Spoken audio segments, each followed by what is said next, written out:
دوستوں، قرآن پاک کی تلاوت کرتے ہوئے ہم حضرت لوط علیہ السلام کا ذکر اکثر کرتے ہیں، لیکن لوط علیہ السلام کے واقعے کے بارے میں اکثر لوگ نہیں جانتے۔ تو آج ہم حضرت لوط علیہ السلام کے بارے میں بات کریں گے۔ حضرت لوط علیہ السلام کی قوم بدفعلی کا شکار تھیں۔ اللہ تعالیٰ نے قوم لوط پر عذاب نازل کرنے کے لیے فرشتے بھیج دیے۔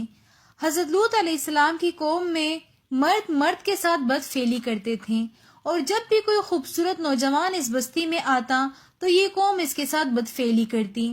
اسی لیے حضرت لوط نے اللہ تعالیٰ سے دعا کی کہ اس قوم کو تباہ کر دیں۔ تو اللہ تعالیٰ نے فرشتوں کو حکم دیا کہ جب تک لوط علیہ السلام اپنی قوم پر 4 مرتبہ گواہی نہ دے تب تک ان پر عذاب نازل نہ فرمانا۔ جب فرشتے حضرت لوط علیہ السلام کے پاس پہنچے تو حضرت لوط نے فرمایا کہ عمل کے اعتبار سے یہ قوم روئے زمین پر بدترین قوم ہے۔ اسی طرح حضرت لوط علیہ السلام نے 4 مرتبہ اپنی قوم کے خلاف گواہی دی۔ پھر فرشتے خوبصورت نوجوانوں کی شکل میں حضرت لوط علیہ السلام کے گھر میں داخل ہوئے۔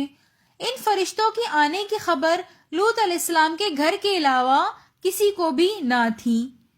حضرت لوط علیہ السلام کی بیوی نے جب ان خوبصورت نوجوانوں کو دیکھا تو جا کر بستی والوں کو اطلاع دے دی۔ حضرت لوط علیہ السلام کی بیوی، جس کا نام واحلہ تھا، وہ مشرکہ تھی۔ وہ حضرت لوط علیہ السلام پر ایمان لے کر نہیں آئی۔ وہ اپنی قوم سے بہت محبت کرتی تھی اور ان کے لیے جاسوسی کا کام کرتی تھی۔ حضرت لوط علیہ السلام کی بیوی نے جب اپنی قوم کو ان نوجوانوں کے بارے میں بتایا تو بستی والے خوشی سے دوڑتے ہوئے حضرت لوط علیہ السلام کے گھر کی طرف آئے، برے ارادے سے۔ حضرت لوط علیہ السلام نے ان سے فرمایا کہ یہ میرے مہمان ہیں اور مہمان کی عزت کرنا لازم ہے۔ اپنی بدنیتی سے مجھے شرمندہ نہ کرنا اور مہمان کے معاملے میں اللہ سے ڈرو۔ قوم لوط نے کہا کہ اے لوط، کیا ہم نے تمہیں پہلے ہی منع نہیں کیا تھا کہ دوسروں کے معاملے میں دخل نہ دینا؟ پھر کیوں تم آج ہمارے اور ان مہمانوں کے درمیان دخل دے رہے ہو؟ حضرت لوط علیہ السلام نے فرمایا کہ اے میری قوم، اللہ سے ڈرو اور اس کام سے باز آ جاؤ۔ جب حضرت لوط علیہ السلام کو یقین آ گیا کہ یہ میری بات نہیں مانیں گے تو حضرت لوط علیہ السلام نے نہایت ہی حسرت سے فرمایا کہ کاش تم لوگوں کے مقابلے میں میرے پاس کوئی طاقت ہوتی۔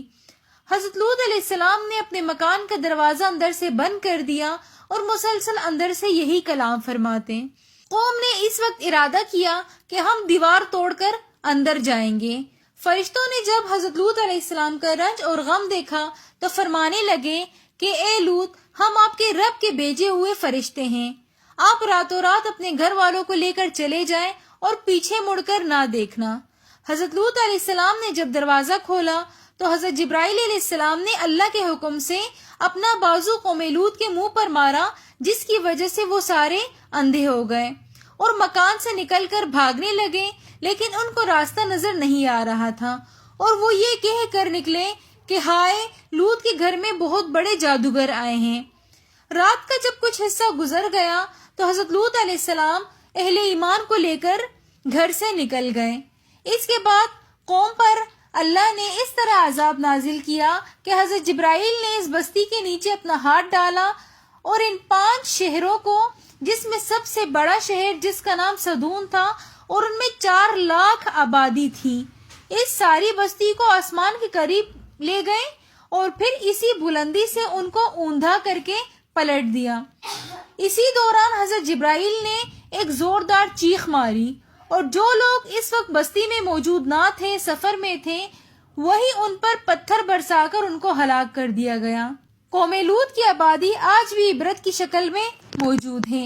اگر آپ کو ہماری آج کی ویڈیو پسند آئی ہو تو ویڈیو کو like, comment, share and subscribe ضرور کر دیجیے گا۔ یہ آپ کی طرف سے ایک چھوٹا سا پیار ہوتا ہے اور ہمارے لیے ایک ہوپ ہوتی ہے کہ ہم آپ کے لیے اچھی سے اچھی ویڈیوز بنائیں۔